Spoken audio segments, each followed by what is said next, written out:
Spiritual conversations are like stoplights. Hi, it's Will here with your Mission Insight, and this insight is one of my favorites. And I think it's a really important concept because in a world where we're willing to post or talk about anything, some Christians still admit that they're hesitant to have spiritual conversations. Now, why that is, I don't know, but I think there's a whole host of reasons. It could be left over from a time when we said, don't talk about politics or religion. And I think it could be a fear of offending our friends or maybe drawing them farther away from Jesus. But the reality is spiritual conversations are really important because the gospel is shared in relationship and through conversation. So if we're willing to have conversations, we can see the gospel spread in amazing ways.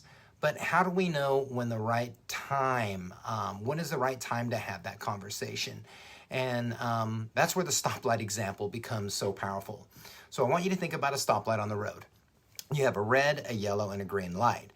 And if you think about that image can really give you a tangible way to think about when is the right time to have a spiritual conversation and when's the right time not to have a spiritual conversation. So let's go to the stoplight. Now, if a stoplight is red, what does that mean?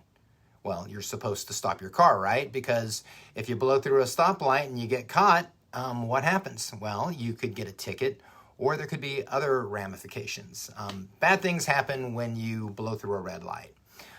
So we fundamentally know that when the light is red, well, to stop. But when we're having conversations with people, you can feel the pressure as a Christian that this is the time where I'm supposed to share my faith. But if you feel a hesitancy from them, or if the conversation and relationship it's not open to that yet, then maybe just wait. Maybe it'll take more time for that trust to build.